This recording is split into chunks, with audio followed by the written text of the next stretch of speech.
أعوذ بالله من الشيطان الرجيم. بسم الله الرحمن الرحيم. وأوحى ربك إلى النحل أن اتخذي من الجبال بيوتا ومن الشجر ومما يعرشون ثم كلي من كل الثمرات فاسلكي سبل ربك ذللا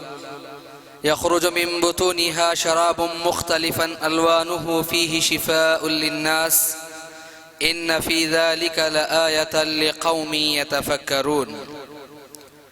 حاضرین اکرام اور پردہ نشین خواتین اسلام، ابھی میں نے آپ کے سامنے سورۃ النحل کی آیت نمبر 68 اور 69 پڑھ کر سنائی ہے.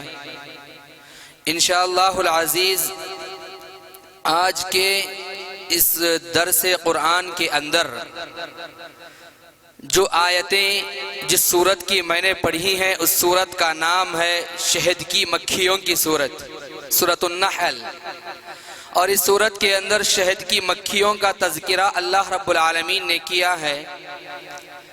آئیے ہم دیکھیں اور غور کریں کہ ان شہد کی مکھیوں کے اندر اللہ رب العالمین نے ہمارے لیے کیا ہدایت کی باتیں رکھی ہیں. سب سے پہلے میں آپ کے سامنے ان آیتوں کا ترجمہ سنا دوں. اللہ نے فرمایا تیرے رب نے شہد کی مکھیوں کی طرف وحی کی، پہاڑوں میں، درختوں میں اور بیلوں میں اپنا گھر بنا، پھر ہر قسم کے پھل سے اس کے رس کو چوس اور اپنے رب کی ہموار کردہ راہوں میں چلتی رہ. ان مکھیوں کے پیٹ سے مختلف رنگوں کے مشروب نکلتے ہیں جس میں لوگوں کے لیے شفا ہے، یقیناً اس میں بھی ایک نشانی ہے غور و فکر کرنے والوں کے لیے. حاضرین اکرام اور میری اسلامی ماں اور بہنوں، ترجمے سے آپ نے ملاحظہ کیا ہوگا اللہ رب العالمین نے شہد کی مکھیوں کے تعلق سے ایک بات یہ بتائی ہے. گویا کہ اس آیت کریمہ سے ہمیں یہ معلوم ہوتا ہے کہ پرندوں کی دنیا میں، مکھیوں کی دنیا میں بعض ایسی نشانیاں اللہ رب العالمین نے ہمارے لیے رکھی ہیں جو کہ وحی سے مشابہت رکھتی ہیں. وحی، اللہ نے فرمایا وَأَوْحَى رَبُّكَ إِلَى النَّحْلِ، تیرے رب نے وحی کی مکھی کی طرف، شہد کی مکھی کی طرف. تو میں یہ بتا رہا ہوں آپ کے سامنے کہ پرندوں کی دنیا میں بعض ایسی نشانیاں ہیں جو وحی سے مشابہت رکھتی ہیں، اس لیے ان کا مطالعہ، ان کے تعلق سے معلومات گویا کہ وحی الہی کو سمجھنے کے لیے ایک معاون و مددگار ثابت ہمیں ہوتا ہے. اب آئیے ہم غور کریں تو وحی کس کو کہتے ہیں. وحی کا مطلب ہے خارجی ذریعے سے رہنمائی کا آنا. خارجی یعنی کہ آؤٹ آف وے جس کو ہم کہتے ہیں، باہر کے راستے سے رہنمائی کا، صحیح راستے کی طرف رہنمائی کا آنا، اس کو وحی کہا جاتا ہے. پرندوں کا اگر ہم مطالعہ کریں گے اس آیت کریمہ کی روشنی کے مطابق تو ان کے درمیان ہمیں یہ پتہ چلتا ہے کہ اس قسم کا ذریعہ علم واضح کے طور پر ہمیں موجود ہے. آپ نے سنا ہوگا پرندوں کی اقسام میں سے بعض قسمیں جن کو مہاجر پرندے کہتے ہیں، یعنی کہ مائگریٹری برڈ، آپ نے نام سنا ہوگا، ہجرت کرنے والے پرندے. ان مہاجر پرندوں کی مثال سے ہم سمجھ سکتے ہیں وحی الہی کو. حاضرین، بہت سے پرندے ایسے ہیں جو اپنی خوراک کو تلاش کرتے ہوئے، اپنی روزی روٹی کو تلاش کرتے ہوئے، یا موسم کی تبدیلی کی وجہ سے جہاں پر وہ رہ رہے ہیں موسم بدل گیا، موسم چینج ہو گیا، گرما آ گیا، تو ان کے اندر اس گرمی کو سنبھالنے کی کیپیسٹی نہیں ہوتی، تو ایسی جگہ پر وہ پرندے سفر کرتے ہوئے جاتے ہیں جہاں پر سرد ماحول ہوتا ہے، یا اپنی غذا کی تلاش میں وہ پرندے وہاں سے نکل کر ایسی جگہ چلے جاتے ہیں جہاں پر ان کے لیے موضوع غذا ان کے لیے دستیاب رہتی ہے. یعنی کہ اپنے اصل مقام سے ہجرت کر کے اپنے اصل مقام سے کو چھوڑ کر ایک ایسے مقام کی طرف چلے جاتے ہیں جہاں پر ان کے لیے موزوں موسم یا موزوں غذا مناسب مقدار میں دستیاب ہوتی ہے، اور ایک مدت گزرنے کے بعد، ایک زمانہ وہاں پر گزارنے کے بعد جیسے ہی موسم پھر دوبارہ بدلنا شروع ہوا، اس مقام اور اس جگہ کو چھوڑ کر پھر دوبارہ اپنی جگہ کو واپس آ جاتے ہیں۔ آپ نے سنا ہوگا بے شمار جگہوں پر ایسی جگہ بھی ہیں جن کو برڈ سینچری کے نام وغیرہ سے یاد کیا جاتا ہے، یعنی کہ پرندوں کی ایسی جگہ جہاں پر دنیا بھر کے پرندے، ہندوستان کے نہیں باہر کی دنیا کے بھی پرندے، دوسرے ممالک کے پرندے ہجرت کر کے ہندوستان آتے ہیں، یہاں کے پرندے ہجرت کر کے کوئی دوسری جگہ چلا جاتے ہیں۔ آپ نے اس کے تعلق سے سنا ہوگا اور پڑھا بھی ہوگا۔ ان پرندوں کی پرواز کو لے کر، ان پرندوں کی اڑن کو لے کر موجودہ زمانے میں بہت زیادہ مطالعہ کیا گیا، ان کے تعلق سے تحقیق کی گئی۔ گویا کہ ان کے بارے میں مطالعہ اور ان کی تحقیق کے بعد پتہ چلا، ایسے لگتا ہے یہ پرندے اڑان سے پہلے، یہ پرندے اپنی پرواز سے پہلے ہی انہیں جغرافیہ کا علم ہو گیا ہو، یعنی کہ یہاں پر وہ رہ رہے ہیں۔ مثال کے طور پر موسم گرما اتنا زیادہ ہو گیا اور ان کے اندر اس گرمی کو سنبھالنے کی کیپیسٹی نہیں ہے، تو فوراً نکل کر خود بخود ایسی جگہ کا وہ رخ کرتے ہیں، نکل کر برابر پہنچتے ہیں جہاں پر موسم سرد ہے، جہاں پر ان کے لیے سردی کا ماحول دستیاب ہوتا ہے، سیدھا جا کر وہاں پر اتر جاتے ہیں۔ جیسے ہی وہ موسم ختم ہوا پھر دوبارہ وہاں سے نکل کر اپنے اصل مقام کی طرف واضح آ کر پہنچ جاتے ہیں۔ یہ پرندوں کا اپنے مقام سے نکلنا اور ایسی جگہ پر جانا جہاں پر ان کے لیے زندہ رہنے کا ماحول ہو اور پھر دوبارہ وہاں سے نکل کر اپنے اصل مقام کی طرف آ جانا، یہ گویا کہ ایسے لگتا ہے غور کرنے سے، ان پرندوں کا مطالعہ کرنے سے، ان کی پرواز کو لے کر غور کرنے سے ہمیں ایسے چلتا ہے گویا کہ ان پرندوں کو بھی جغرافیہ کا علم دیا گیا ہے، کہاں پر کیسا ماحول ہے، راستے کیسے ہیں، کدھر کی طرف رخ کر کے تم کو جانا ہے۔ ایسے لگتا ہے گویا کہ ان کو بھی جغرافیہ کا علم دیا گیا ہو، اور ان کا سفر اتنا زیادہ میننگ فل اور پھر جو ہے بامعنی ہوتا ہے جتنا کہ کسی انسان کا ایک سوچا اور سمجھا ہوا سفر ہوتا ہے۔ ایک انسان کسی جگہ پر سفر کرتا ہے، چاہے اس کا مقصد کیسے بھی کیوں نہ ہو، اس کے لیے اس کے پاس پلاننگ ہوتی ہے، اور اپنے پلان کے تحت انسان اپنی جگہ سے سفر کر کے نکلتا ہے اور اپنی منزل مقصود کو پہنچتا ہے، پھر دوبارہ وہاں سے نکل کر واپس لوٹ کر آتا ہے۔ ویسے ہی ایسے لگتا ہے گویا کہ یہ پرندے، ان کا بھی ایک مقصد ہے، ایک ٹارگٹ ہے، ان کا سفر اتنا زیادہ میننگ فل ہونا ایک انسان کو سوچنے پر مجبور کر دیتا ہے۔ اور پھر ویسے ہی مشاہدات میں غور کرنے سے یہ بات بھی آئی ہے، مشاہدات کے اندر یہ بات بھی آئی ہے کہ یہ پرندے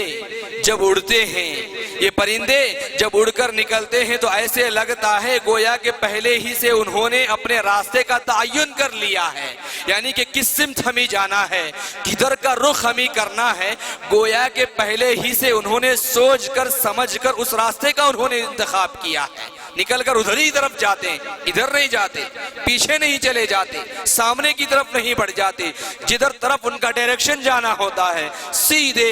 اسی کی طرف نکلتے ہیں۔ تو حاضرین اکرام، انسان کے معاملے کو یہاں پر لیجئے، غور کر کے دیکھیے، انسان کے معاملے کو اگر ہم غور کر کے دیکھیں گے، یعنی کہ وہ جب ایک جگہ سے کسی دوسری جگہ کو جانا چاہتا ہے، اپنی جگہ سے نکل کر کسی دوسری جگہ سفر کر کے جانا چاہتا ہے، تب اس کا وقت یعنی کہ اس کا یہ سفر اسی وقت ممکن ہوتا ہے جبکہ پہلے ہی سے جانے کی جگہ اس کو معلوم ہو اور اس منزل کا راستہ بھی اسے پتا ہو۔ مثال کے طور پر ہم کو یہاں سے نکل کر کسی ایک ایسی جگہ پر ایک ایسے پوائنٹ کو جانا ہے، اس منزل کا پتہ ہمیں ہونا ہے اور اس کو جانے کا ڈائریکشن راستہ بھی ہمیں پتا ہونا، نہیں تو راستہ بھٹک جائیں گے، ادھر کا ادھر، ادھر سے ادھر چلے جائیں گے۔ تو گویا کہ یہ پرندے اپنی جگہ سے جب نکلتے ہیں تو برابر اپنی منزل مقصود تک پہنچتے ہیں، اور اس منزل مقصود اور اپنی نشان کو، اپنی منزل کو پہنچنے کے لیے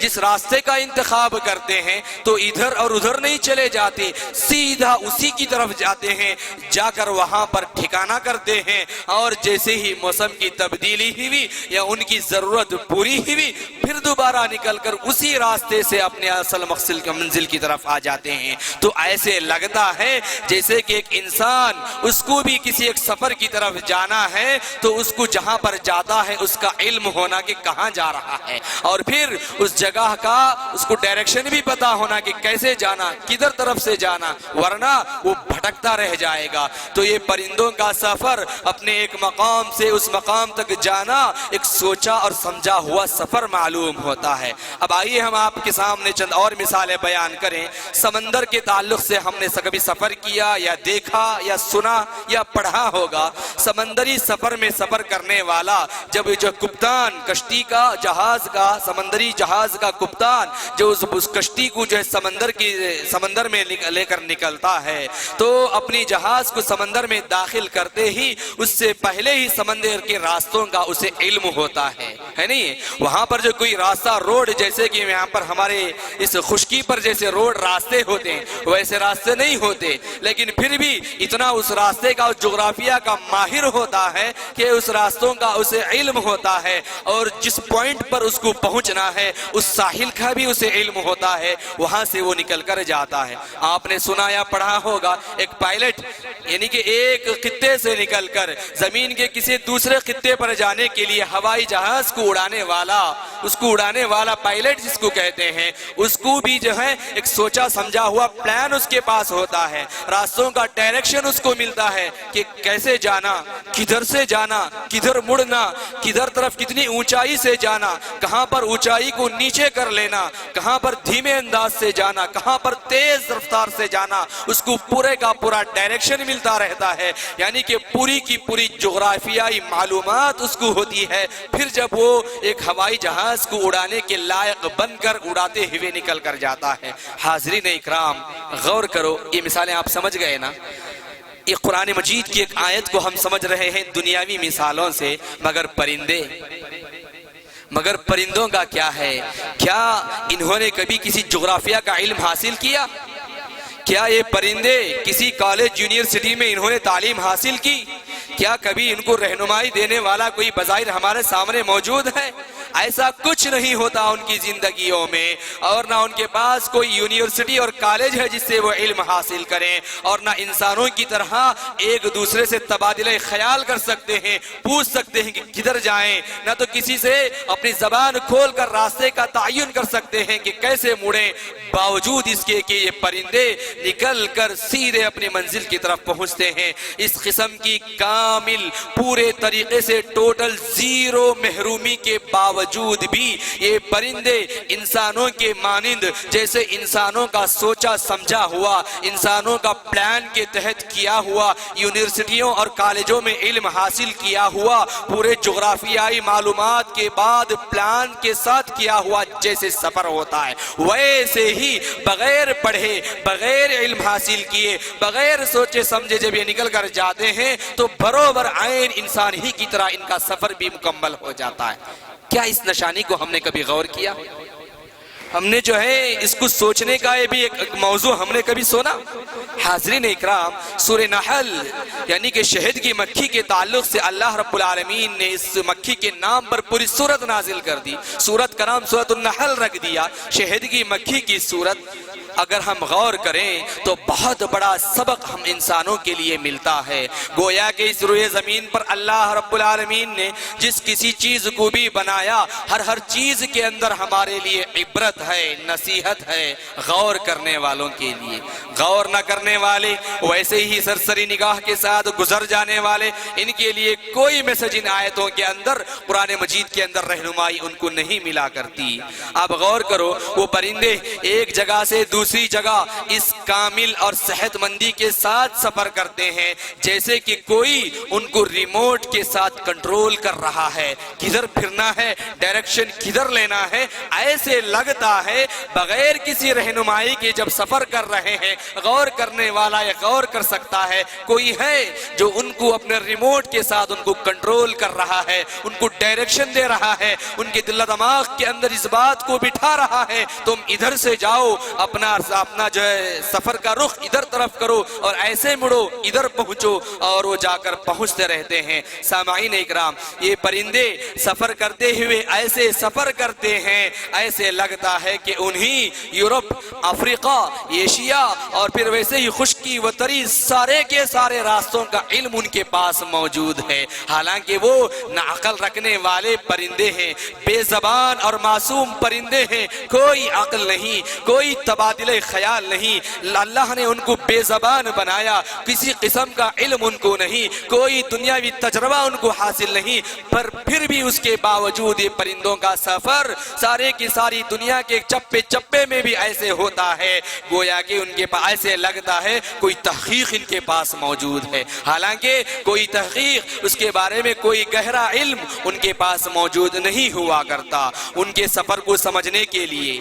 پرندوں کے جو سفر ہوا کرتے ہیں، پرندوں کے ان سفر کو سمجھنے کے لیے سب سے زیادہ جو صحیح بات ہمیں معلوم ہوتی ہے وہ یہ کہ کوئی ضرور ایسا انسان، کوئی ضرور ایک ایسی ہستی ہے جو جغرافیہ کا گہرا مطالعہ اس کے پاس ہے، پورا کا پورا گہرا علم اس کے پاس موجود ہے۔ ایسی ہستی ان کو اپنے ریموٹ سے کنٹرول کر رہی ہے، ان کو بتلا رہی ہے کہ تم ادھر جاؤ، اپنا رخ ادھر کی طرف موڑو اور تم ادھر کی طرف اپنا رختے سفر باندھو۔ سامعین اکرام، یہاں پر مخفی قسم کا کوئی ریموٹ کنٹرول ہے جو کہ ہمیں پتا چل رہا ہے کہ ان پرندوں کو ٹھیک ٹھیک اور مسلسل رہنمائی کر رہا ہے۔ تو آپ غور کریں تو بظاہر ایک پرندوں کی مثال، بظاہر یہ جو ہے کسی ہوائی جہاز یا پانی کی جہاز کو راستے میں پانی میں یا ہوا میں اڑانے والے کی مثال، لیکن حقیقت میں رب کی سورۃ النحل کے اندر آیت بیان کردہ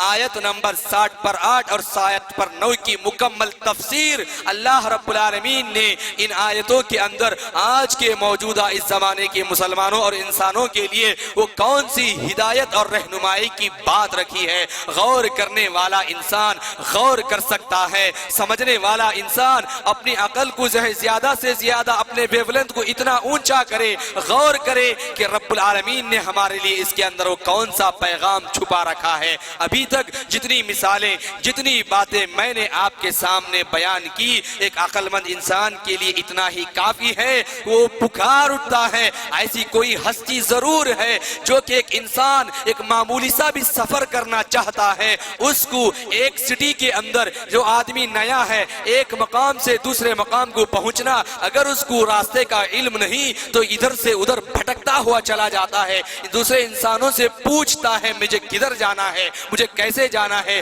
اس کے بعد اس کو راستہ مل پاتا ہے۔ لیکن ایسے بے زبان پرندے نہ تو بول سکتے ہیں، نہ تو سمجھ سکتے ہیں، نہ تو علم ان کے پاس موجود ہے، کوئی چیز نہیں، باوجود اس کے کہ صحیح راستے کا رخ وہ اختیار کر کے جاتے ہیں۔ کون ہے وہ ان کو راستہ بتانے والا؟ وہ کون سی ہستی ہے جو ان کو راستے رختے سفر بتانے والا؟ تو سامعین اکرام، ایک آدمی غور کر سکتا ہے، وہی وہ ذات ہے، وہ کوئی ایک ایسی ہستی ہے جو سارے کے سارا جغرافیائی علم اس کے پاس موجود ہے۔ وہ ذات ان پرندوں کو بھی ان کا راستہ بتا رہی ہے، ان پرندوں کو بھی ان کا سمت بتا رہی ہے، اور ان کو بھی رہنمائی کر رہی ہے، اور ان کو بھی وحی کر رہی ہے، ان کو بھی بتلا رہی ہے کہ تمہارا راستہ ادھر کی طرف اور ایسے ہونا ہے۔ حاضرین اکرام، یہ مہاجر پرندوں کی مثال میں نے آپ کے سامنے جو بیان کی، یعنی کہ ہجرت کرنے والے، ایک جگہ سے دوسری جگہ تک پہنچنے والے، ان پرندوں کی مثال جو ابھی میں نے آپ کے سامنے بیان کی،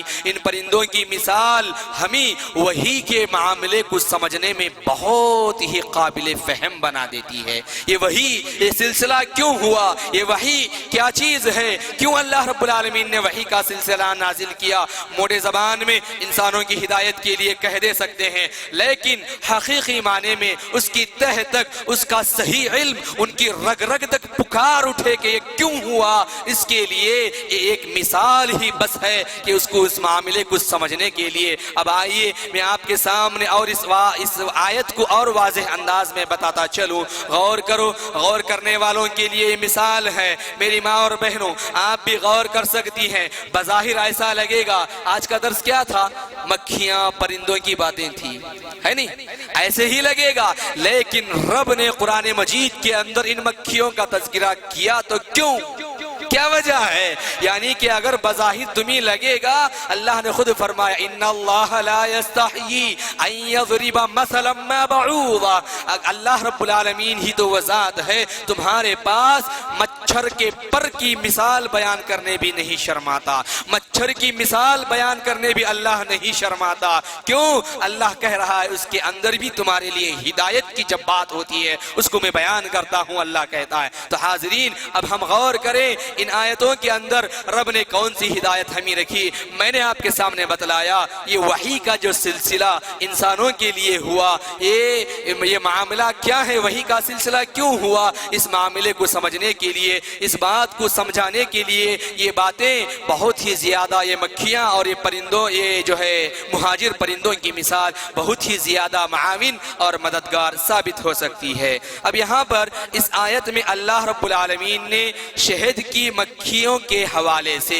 ان آیتوں میں اللہ رب العالمین نے شہد کی مکھیوں کے حوالے سے وحی کی جو بات بتائی بہت ہی زیادہ اہم ہے۔ یعنی کہ وہ کیسے اہم؟ اس ناحیے سے کہ خود شہد کی مکھیوں کے بھی جو سفر ہیں، غور کرو۔ اب آئیے ہم اس آیت کریمہ کے لفظ کو لے کر بات کرتے ہیں۔ شہد کی مکھیوں کا تذکرہ ہے، اس مثال کو سمجھنے کے لیے مہاجر پرندوں کی مثال میں نے بیان کی۔ اب خود آیت کے اندر مذکور شہد کی مکھیاں، ان مکھیوں کا تذکرہ ہم کرتے ہیں، ان مکھیوں کے جو سفر ہوا کرتے ہیں، یعنی کہ اپنی جگہ سے دوسری جگہ کو جانا۔ یہاں پر اللہ رب العالمین نے آیت کریمہ کے اندر دو باتیں بیان کی ہے۔ اس سے پہلے اس بات کو آپ سمجھ جائیں، یہ مکھیوں کا سفر بھی اتنے انوکھے ہوتے ہیں کہ ان کے بارے میں آتا ہے، یعنی کہ مکھیاں اپنا سفر صبح کو شروع کرتی ہیں۔ کب؟ شہد کی مکھی جو ہے اپنا سفر جو شروع کرتی ہے بالکل صبح کے وقت اپنا سفر شروع کرتی ہے، اور صبح کے اندھیرے میں اپنا سفر شروع کرتی ہے۔ راستے میں سفر کرتے ہوئے آگے بڑھتے ہوئے جب جاتی ہے، جاتے جاتے راستے ہی میں اس کو اجالا مل جاتا ہے، اور آگے بڑھ کر اور جو ہے اللہ رب العالمین کے حکم کے مطابق، وحی کے مطابق، رہنمائی کے مطابق وہ جاتی ہے، اور جو ہے پھلوں پر بیٹھ کر، پھولوں پر بیٹھ کر اس کا رس وغیرہ نکال کر پھر دوبارہ واپس آتی ہے۔ یہ تو جانے کا سفر ہوا۔ نکلتی کب ہے؟ رات کے اندھیرے میں، صبح کو ابھی اجالا ہونے سے پہلے۔ جاتے جاتے راستے میں اس کو اجالا ملتا ہے، اس کے بعد جا کر وہ اجالا جیسے ہی ہوا، اور اس اجالے میں، اس روشنی میں دن کی مکھیاں اپنی غذا حاصل کرتی ہیں، اور اپنی غذا حاصل کرنے کے بعد ان کا جو سفر واپسی کا جو ہوتا ہے وہ کیسے؟ مکھیاں اپنا جو رات کا جو سفر، واپسی کا سفر جب ہوتی ہیں، جب شام کا وقت ہوتا ہے، شام کے وقت میں، رات کے اندھیرے تو وقت میں یہ مکھیاں وہ اپنا سفر شروع کرتی ہیں، اور ابھی بالکل پورے طریقے سے شام کا اجالا اور اندھیرا نہیں ہوا کرتا، بالکل اندھیرا ہونے سے پہلے شام کو نکلتی ہیں، اور اندھیرا بالکل چھا جانے سے پہلے پھر دوبارہ اپنے چھتے کی طرف آ جاتی ہیں، جہاں کو ان کو اپنا گھر بنانا ہے، یا اپنے شہد کو جہاں پر ان کو نکالنا ہے، اور واپس آ کر اپنے جتھے میں، اپنے گھر میں واپس آ جاتی ہیں۔ سامعین اکرام غور کرو، حالانکہ جب وہ صبح اپنا سفر شروع کرتی ہیں، نہ ان کے پاس کوئی گھڑی ہوتی ہے، نہ ان کے پاس کوئی الارم کا نظام ہوتا ہے کہ ان کو بتائے چلو صبح ہو گئی، نکلو شہد کے لیے، اور جب واپس نکلتی ہیں کوئی وقت ان کے پاس نہیں ہوتا، بتانے والا کوئی رہبر یا رہنما نہیں ہوتا کہ تمہارا وقت ہو گیا اور زیادہ وقت یہاں پر رہی اندھیرا ہو جائے گا، راستہ نہیں ملے گا، تم بھٹک جاؤ گی، اس بات کو بتانے والا کوئی نہیں ہوتا بظاہر، باوجود اس کے گویا کہ الارم جیسے بجا کر انسان سحری کو یا افطاری کو اٹھتا ہے، یا فجر کی نماز کو اٹھتا ہے، اپنے کام و کاج کے لیے نکلتا ہے، ویسے ہی بغیر کسی الارم کے، بغیر کسی جو ہے ان کو بتائے کہ رہبر رہنما کے، مکھیاں شام کے وقت بالکل اپنا سارا کا سارا کام ختم کر کے دوبارہ واپس نکلتی ہیں، اور رات کا اندھیرا چھا جانے سے پہلے اپنے گھر کو پہنچ جاتی ہیں۔ اب یہاں پر غور کرو، یہ بھی معاملہ، ان کا واپس کا معاملہ بھی کیسا حیرتناک حد تک جو ہے حیرت انگیز ہے غور کرنے والوں کے لیے۔ اس میں بھی اللہ رب العالمین کی طرف سے نشانیاں ہیں۔ سامعین اکرام، ان مکھیوں کو لے کر مزید قرآن مجید کے اندر اس آیت کریمہ کی بعد والی آیت میں اللہ رب العالمین نے جو بتلایا وہ دو الفاظ بہت ہی زیادہ اہم ہیں۔ سب سے پہلا لفظ، سب سے پہلی بات اللہ نے یہ فرمایا ثم کلی من کل الثمرات، ثم کلی من کل الثمرات، پھر اس کے بعد تم رس چوسو ہر پھلوں کا، ہر پھولوں کا رس چوستے ہوئے آگے نکلو۔ یعنی کہ اللہ رب العالمین کے اس فرمان سے ہمیں یہ بات معلوم ہوتی ہے مکھیاں صرف پھولوں سے اپنے لیے نیکٹر حاصل کرتی ہیں، اپنے لیے غذا جس کو نیکٹر ہم لوگ کہتے ہیں، صرف پھولوں سے اپنی غذا حاصل کرتی ہیں، نہ کہ اس کے علاوہ کسی دوسری تیسری چیزوں سے۔ اور پھر ویسے ہی ایک اور لفظ اللہ رب العالمین نے فرمایا فَاسْلُكِي سُبُلَ رَبِّكِ ذُلُلًا۔ غور کرو، یہ بھی بہت ہی اہم بات ہے۔ فَاسْلُكِي سُبُلَ رَبِّكِ ذُلُلًا، اللہ یعنی کہ اللہ نے فرمایا اللہ کے متعین کردہ بنائے ہوئے راستوں سے چلو پھرو۔ اللہ نے کہا اللہ کے بتائے ہوئے راستوں سے چلو۔ اس آیت کریمہ کے ٹکڑے سے بھی اگر ہم غور کریں تو پتہ چلتا ہے جیسے کہ ہوائی جہاز کے اڑانے والے کے لیے مقررہ راستے ہوتے ہیں، اور کسی بھی انسان کو راستے میں سفر کرنے کے لیے متعین جو راستے ہوا کرتے ہیں، اسی طرح شہد کی مکھیوں کے لیے بھی اڑنے کے راستے ہوتے ہیں، ان کو بھی اڑنے کے راستے ہوتے ہیں، قرآن مجید کے الفاظ ہیں۔ اسی طرح سے ہم انسانوں کو غور کرنے کے لیے مہاجر پرندوں کا معاملہ ہو یا شہد کی مکھیوں کا معاملہ ہو، اس بات کا واضح اور کھلم کھلا ثبوت ہے کہ اگر کسی کے پاس، یاد رکھ لو یہی اہم بات میں بتا رہا ہوں، چاہے وہ مہاجر پرندوں کا معاملہ ہو، چاہے وہ شہد کی مکھیوں کا معاملہ ہو، کوئی بھی بظاہر معاملہ کیوں نہ ہو، ہم انسانوں کے لیے اس بات کا واضح ثبوت ہے کہ اگر بندہ کسی کے پاس اپنی عاجزی کی حد ہو جاتی ہے، اتنا زیادہ بندہ عاجز ہو جاتا ہے، تو آؤٹ آف وے میں جا کر اللہ رب العالمین اس کی مدد کرتا ہے۔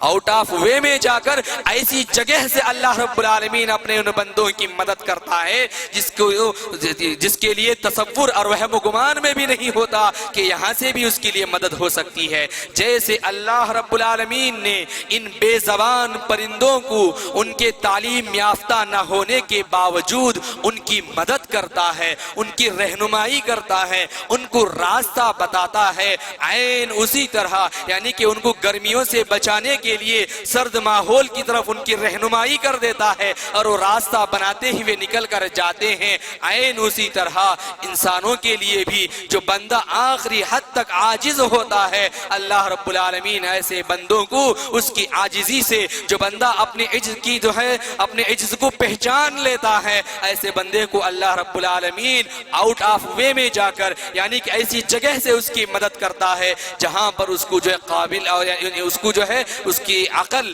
اس کی سمجھ بھی اس کو اجازت نہیں دیتی کہ یہاں سے بھی اس کو مدد آیا کر سکتی ہے، یہاں سے بھی اس کو مدد مل سکتی ہے۔ جیسے کہ مثال شہد کی مکھیوں کی اور ان پرندوں کی ایک مثال ہی ہمارے لیے بس ہے ہم کو بات سمجھنے کے لیے۔ سامعین اکرام، جانوروں اور پرندوں کی ضرورت، ان کی جو ضرورت ہوتی ہے اپنی خود کی، وہ بہت ہی محدود ہوتی ہے۔ اب ذرا ہم انسانوں سے تقابل کر کے ہم غور کریں، یہ چاہے وہ جانور ہوں، چاہے وہ پرندے ہوں، چاہے وہ مکھیاں، کوئی بھی کیوں نہ ہو، ان کی جو ضرورت زندگی ہوا کرتی ہے وہ بہت ہی محدود ہوتی ہے، یعنی کہ تھوڑی چیزوں میں ان کی زندگی کی ضرورت ختم ہو جاتی ہے۔ دو چیزوں میں ہم بانٹ سکتے ہیں، پہلی چیز یہ ہے رہنے کے لیے موضوع مکان مل جائے، یعنی کہ ان کو رہنے کے لیے ایک اچھی جگہ، اچھا گھر ان کو مل جائے، اور دوسرا ان کو جو ہے کھانے کے لیے مناسب غذا مل جائے، مناسب غذا دستیاب ہو جائے۔ غذا مل گئی، رہنے کے لیے جگہ مل گئی، بس ختم۔ اس کے علاوہ تیسری کسی چیز کی ان کی ضرورت نہیں ہوتی، اتنی ہی ضرورت ان کی اللہ رب العالمین نے رکھا ہے۔ مگر انسان ہم انسانوں کا معاملہ کیا ہے؟ غور کرو انسانوں، مگر انسان کا معاملہ ان مکھیوں سے، ان پرندوں سے بالکل مختلف ہے، ان جانوروں سے بالکل الگ ہے۔ انسان کو اس کا جو وجود اللہ رب العالمین نے دیا ہے یہ صرف مادی وجود نہیں ہے کہ کھانا پینا اور مکان کی ضرورت ختم ہو گئی، مادی ضرورتیں، اس کے علاوہ کچھ نہیں۔ یعنی کہ جانوروں کو کیا چیزیں ہیں؟ دو چیزیں، ایک تو کھانے پینے کی مادی ضرورت اور دوسرا مکان۔ لیکن انسان کو اللہ رب العالمین نے ایسے نہیں رکھا۔ ایک چیز کیا ہے؟ مادی ضرورت۔ فار ایگزامپل مادی ضرورت سے اس سے مراد رہنے کے لیے جگہ، کھانے کے لیے کھانا پینا۔ اتنا ہی نہیں، انسان کو مادی جسم کے ساتھ ساتھ اللہ رب العالمین نے اس کو ایک روح بھی رکھا ہے، اس کے اندر روح بھی رکھا ہے۔ انسان کو اس کی روحانی وجود کے لیے بھی ضرورت ہوتی ہے، یعنی کہ اس کو کیا کہتے ہیں؟ اسپرچویلٹی بینگ جس کو کہتے ہیں، یعنی کہ روحانیت بھی اللہ رب العالمین نے انسان کے اندر رکھا۔ جیسے اس کے جسمانی تقاضے ہوتے ہیں ویسے ہی انسان کو اس کی روحانی تقاضے بھی ہوتے ہیں، اس کے بدن کے لیے، اس کو اپنی اس کے جسم کے لیے، جیسے کھانا پینا، آرام کرنے کے لیے، نیند کے لیے ایک گھر کی ضرورت ہوتی ہے، ایک ظاہری سہارے کی ضرورت ہوتی ہے، ویسے ہی انسان کے اندر ایک روح بھی اللہ رب العالمین نے رکھا ہے، اور اس کی روح کی ضرورت کی بھی انسان کو ضرورت درپیش آتی ہے۔ وہ کیا ہے؟ دو مثالیں میں آپ کو بیان کرتا ہوں، سمجھنے والے اس سے بات کو اس کی تہ تک سمجھ سکتے ہیں۔ قدیم زمانے میں، پرانے زمانے میں، تقریباً 4000 سالہ پرانے تاریخی فلسفے کے تعلق سے آپ نے سنا ہے کہ 4000 سالہ یعنی کہ فلسفہ کی تاریخ انسان کے لیے اس بات کا ثبوت ہے کہ فلسفہ انسان کی روحانی ضرورتوں کو پورا کرنے کے معاملے میں اور اس کی صحیح رہنمائی کرنے کے معاملے میں بالکل فیل ہو گیا۔ یعنی کہ پرانے زمانے میں انسان کی روحانی ضرورت کو پورا کرنے کے لیے فلسفے کا سہارا لیا گیا اور فلسفے کے پیچھے پڑھ کر اس کے پیچھے بہت زیادہ محنتیں کی گئی، لیکن اس کی 4000 سالہ تاریخ پرانی فلسفے کی اس بات کا زندہ ثبوت ہے کہ انسان کو صحیح اور واضح رہنمائی نہ کر سکا اور انسان کی روحانی تربیت کے سلسلے میں فلسفہ مکمل طور پر فیل ہو گیا۔ اور پھر ویسے ہی دوسری چیز ہے جدید دور، یعنی کہ نیا سائنس کا دور، نیا سائنسی دور۔ اس کے تعلق سے میں بتاؤں، جدید سائنسی دور نے انسان کو بہت زیادہ مادی ساز و سامان تو دیے اس کو زندگی گزارنے کے لیے، یعنی کہ اس کے روحانی یعنی انسانی جسم کو سکون کے لیے، انسانی جسم کو اطمینان کے لیے ایسی ایجادات، ایسی اختراعات انسان کے سامنے آئی، ترقیوں پر ترقیاں انسان کے سامنے آئی، مگر ان ساری کی ساری ترقیوں نے اس کی روحانی سکون کو چھین کر اس سے رکھ لیا۔ یعنی کہ اگر ہم کہیں تو بجلی کے چراغوں کی وجہ سے اس کے گھر میں تو روشنی آ گئی، بجلی کے چراغوں کی وجہ سے انسانوں کے گھروں میں جو ہے روشنی تو آ گئی، مگر انسان کے روحانی وجود کو بالکل بدستور تاریک کا تاریک رہا۔ یعنی کہ سائنسی ترقی کی وجہ سے انسانوں کے گھر تو اجالے میں چمکنے لگے، لیکن اس کی روح آج بھی تاریک ہے، آج بھی اندھیرے میں بھٹک رہی ہے۔ اور پھر ویسے ہی دوسری مثال، انسان کے جسم کو بہترین خوراک کا انتظام تو کیا گیا، جدید سائنسی ترقیوں نے جو ہے بہت لمبی مدت کے بعد آنے والی غذاؤں کو کم مدت میں اگانے کا اور اس کو ایسی کھادیں ایجاد کر لی گئی اور اس کے وجہ سے انسان کو خوراک ملتی گئی، اور مگر یعنی جدید ترقی کی وجہ سے بظاہر انسان کو ترقی تو مل گئی مگر اس کی روح بالکل فاقے کی حالت میں آج بھی تڑپتی رہی۔ بظاہر اس کو کھانے پینے کی چیزیں اس کے بدن کو مل گئی، اچھے سے اچھے میوے اس کو ملے، بہتر سے بہترین غذائیں اس کو ملتی گئی، لیکن انسان کی روح جو ہے مادی حساب سے اس کے بدن کو جو چیزیں ضرورت تھی وہ تو ملتی گئی، لیکن اس کی روح کو جو چیز ضرورت تھی سائنس اس چیز کو نہ دے سکی۔ اس معاملے میں جدید سائنس بھی فیل ہوتی چلی گئی۔ تو سامعین اکرام، قدیم زمانے کا فلسفہ اور آج کے زمانے کی یہ ماڈرن سائنس، یہ دونوں کی دونوں چیزیں بھی انسان کی روح کو تسلی بخش جواب دینے کے لیے، اس کو سکون و اطمینان دینے کے معاملے میں بالکل فیل ثابت ہو گئی۔ آج کا کلچر گویا کہ ہم کو سمجھنا ہے تو مرچنٹ کلچر ہے۔ اگر ہم موٹی زبان میں کہیں تو آج کا ہمارا یہ کلچر ایک مرچنٹ کلچر ہے، اور یہ کلچر انسان کی مادی ضرورت کو تو پورا کر سکتا ہے مگر روحانی ضرورت کو پورا نہیں کر سکتا۔ اب تک کی میری ساری کی ساری باتیں سائنٹیفک انداز کی یا کچھ آج کے نئے زمانے کی پرندوں کے متعلق، شہد کی مکھیوں کے متعلق تھی۔ اب آئیے ان باتوں کو رکھ کر چند باتیں ہم سمجھنے کی کوشش کریں۔ جس طریقے سے سائنس بھی عظیم ترقی کے باوجود اس کا تعلق صرف مادیت سے رہا، اور پھر اسی طرح سے خود سائنس بھی انسانی تقاضوں کو پورا کرنے اور اس کی فکری رہنمائی کو پورا کرنے کے معاملے میں مکمل طریقے سے فیل ثابت ہو گئی، پورے طریقے سے فیل ثابت ہو گئی۔ پرندوں کی مثال کو ہم نے رکھا اور سمجھنے کی یہ کوشش کی کیسے ان کو رہنمائی ملتی ہے۔ کوئی ان کے پاس جغرافیہ کا علم نہیں، کوئی سائنسی ترقی نہیں، کوئی فلسفہ نہیں، باوجود اس کے کہ ان کو رہنمائی ملتی ہے۔ لیکن انسان، اس کے پاس تو علم ہے، اس کے پاس تو ہنر ہے، اس کے پاس تو فلسفہ ہے، اس کے پاس تو سائنس ہے، اس کے پاس ماڈرن سائنس ہے، اس کے پاس موجودہ اور نیا زمانے کی ساری ترقیاں موجود ہیں، لیکن پھر بھی انسان کے تعلق سے ہم آئیے غور کرتے چلیں تو سامعین اکرام ایک بات ہمیں یہ سمجھ میں آتی ہے، جس طریقے سے سائنس بھی انسانی تقاضوں کو پورا کرنے اور فکری رہنمائی کو پورا کرنے کے معاملے میں مکمل طریقے سے فیل ثابت ہوئی، اب یہاں پر ہم انسانوں کو اللہ کی رحمت کا مشاہدہ کرنا ہے۔ اللہ کی رحمت کا مشاہدہ کیجئے کہ جو رب ان معصوم اور بے زبان پرندوں کو مادی لحاظ سے عاجز جب ان کو پایا، اللہ نے دیکھا یہ پرندے بالکل معصوم ہیں اور ان کے اندر عاجزی آخری حد تک ہے، کوئی ان کے لیے ظاہری سہارا نہیں، تو اللہ رب العالمین نے ان کی آؤٹ آف وے میں جا کر مدد کی، ان کے لیے رہنما بن گیا، اور گویا کہ ایک ریموٹ ہے جس سے اللہ رب العالمین ان کو کنٹرول میں لایا، ان کو ہدایت اور ان کو رہنمائی کیا، ان کو راستہ بنایا، تو ان کو جو ہے غذا تلاش کرنے کے لیے یا موسم کی تبدیلی کے لیے اللہ رب العالمین نے ان پرندوں کو راستہ بتایا۔ اگر ہم غور کرتے چلیں تو کیا وہ رب العالمین ان اپنے پرندوں کو، اپنی مخلوق، معمولی سی مخلوق پرندے، شہد کی مکھیاں، ایسی چیزوں کو جب ہدایت اور رہنمائی کر سکتا ہے تو ہم جیسے انسانوں کو ایسے ہی بھٹکتا ہوا چھوڑ دے گا؟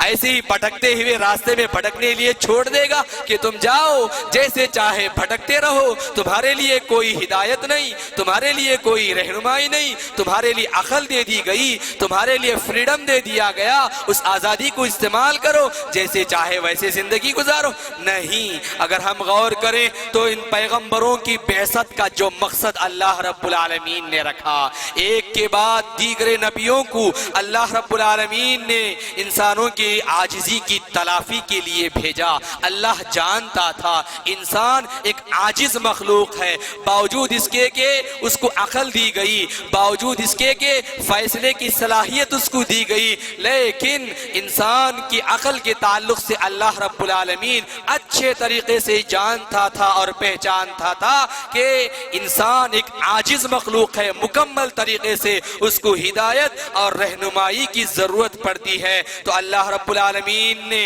اپنے مخصوص بندوں کو چنا اور ان بندوں کے پاس اپنے فرشتوں کو بھیجا، اور بھیج کر ہم انسانوں کی ہدایت اور رہنمائی کا بندوبست کیا۔ اب ہم انسانوں کی ذمہ داری ہے کہ وہ اللہ رب العالمین کی رہنمائی کو قبول کریں۔ اللہ رب العالمین کی رہنمائی کیا ہے؟ واضح طور پر آخری نبی محمد الرسول اللہ صلی اللہ علیہ وسلم کی دو ہاتھوں میں دی ہوئی چیز، ایک کتاب اللہ اور دوسری صحیح سنت رسول اللہ صلی اللہ علیہ وسلم ہے۔ سامعین اکرام، ایک سوال ہے، پرندوں کا سفر اتنا زیادہ بامعنی اور صحیح کیوں ہوتا ہے؟ ایک سوال یہ ہے پرندوں کا سفر بالکل بامعنی اور اتنا زیادہ صحیح کیوں ہوتا ہے؟ اس کی وجہ یہی ہے کیونکہ پرندوں نے اللہ کی طرف سے جو رہنمائی ان کو ملی اس کو انہوں نے ایکسپٹ کر لیا اور اس کو قبول کر لیا، جس کی وجہ سے وہ دنیا کے کسی بھی کونے میں، چاہے وہ بر اعظم ایشیا کا پرندہ ہو، افریقہ میں پہنچ سکتا ہے، امریکہ میں پہنچ سکتا ہے، جہاں پر اس کے لیے اللہ رب العالمین نے جو موسم اس کے لیے رکھا، ٹھنڈ کا ہو یا گرمی کا ہو، وہاں پر وہ پہنچ سکتا ہے۔ ایسا کیوں ہوتا ہے؟ اس لیے ہوتا ہے کہ پرندہ اللہ رب العالمین کی واضح ہدایت کو اس نے قبول کر لیا۔ انسانوں کی زندگی میں انسان اتنا زیادہ ترقیات کے دور میں ہونے کے باوجود بھی گمراہ اور بھٹکتا ہوا کیوں پھرتا ہے؟ واضح جواب یہی ہے، اللہ کی طرف سے نازل کردہ واضح ہدایت اور رہنمائی کو انسانوں نے مکمل طریقے سے ایکسپٹ نہیں کیا۔ اس کی چند مثالیں آپ غور کریں، میں آپ کو بتاؤں، چاہے وہ 3 مثالیں میں آپ کو بیان کرتا ہوں۔ ایک طبعیات کے ماحول میں، یعنی طبعیات کے باب میں ڈارون کا نظریہ، آپ کو پتا ہے نا اس نے کیا کہا تھا؟ ڈارون کا نظریہ ارتقاء، جس کو جو ہے تھیوری آف ایولیوشن جس کو کہا جاتا ہے، یہ ڈارون انسان پہلے کیا تھا اور پھر اس کے بعد بندر تھا، کیسے بڑھتا ہوا چلا گیا، یہ بھٹکتی ہوئی رہنمائی ہی، یہ صحیح رہنمائی نہ مل سکی،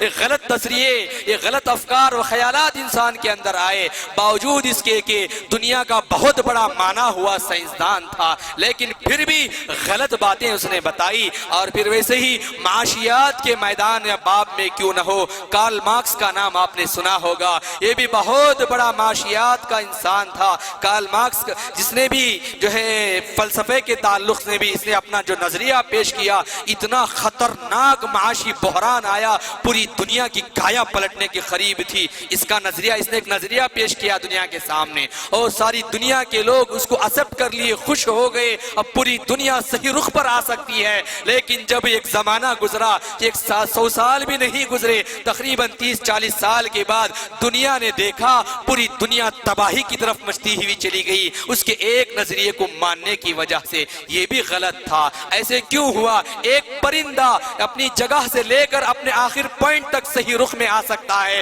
لیکن ایک انسان عقل ہونے کے باوجود، اتنا بڑا سائنٹسٹ کہلانے کے باوجود بھی ایک صحیح رہنمائی کی طرف نہیں آ سکتا۔ کیوں؟ اس لیے کہ پرندے نے رب کی طرف سے نازل کردہ ہدایت اور رہنمائی کو قبول کر لیا، لیکن انسان اس ہدایت اور رہنمائی کو قبول نہیں کیا، یہی وجہ تھی۔ اور پھر ویسے ہی جنسیات کے باب میں آپ نے نام سنا ہوگا سیگمنڈ فرائیڈ کا، اس نے بھی ایک نظریہ پیش کیا، اس کی تفصیل میں جانا نہیں چاہتا۔ یہ بھی ایسا خطرناک اور بھیانک نظریہ ہوا، پوری انسانیت تباہی کی طرف آگے بڑھ گئی۔ تو سامعین اکرام، ایک چند انسانوں کے ایسے نام تھے جن کو پوری دنیا جانتی ہے، صرف مسلمان نہیں، صرف کرناٹک والے نہیں، صرف انڈیا والے نہیں، بلکہ پوری دنیا ان لوگوں کے نام جانتی ہے۔ ایسے لوگوں کے 3 نام میں نے آپ کے سامنے پیش کیے۔ ایسے انسان تھے، تاریخ انسانی کی ابھرتی ہوئی شخصیات، ان کے نظریے بالکل رد کر دیے گئے، دنیا نے ان کے منہ پر مارا پھیر دیا گیا۔ تو سامعین اکرام، ایسے کیوں ہوا؟ انسان اس کے پاس عقل ہونے کے باوجود بھی وہ بھٹکتا کیوں ہے؟ واضح جواب یہی ہے کہ اس نے اللہ رب العالمین کی طرف سے نازل کردہ ہدایت اور رہنمائی کو قبول نہیں کیا۔ سامعین اکرام، یہ چند باتیں تھی جو مجھے آپ کے سامنے بتانی تھی۔ آخری بات آج کی اس آیت کریمہ قرآن مجید کی اس درس کی یہی ہے کہ شہد کی مکھیوں کے تعلق سے ہم نے اس آیت کریمہ میں پڑھا۔ کیا ہے آخری بات؟ یہی میں آپ کے سامنے بتاتا ہوں کہ شہد کی مکھی کے حوالے سے جو بات بتائی گئی کہ وہ پھولوں سے اپنا نیکٹر لیتی ہے، پھولوں سے اپنی غذا لیتی ہے، انسان کو بھی چاہیے کہ اللہ رب العالمین کی کتاب سے، اللہ کی بتائی ہوئی کائنات سے اپنے لیے ہدایت اور رہنمائی لے۔ اللہ نے شہد کی مکھی کو آرڈر دے دیا کہ تیرے لیے غذا پھولوں میں ہے، وہ پھولوں ہی کا رس نکالتی ہے، کبھی انسان کا رس نہیں نکالتی۔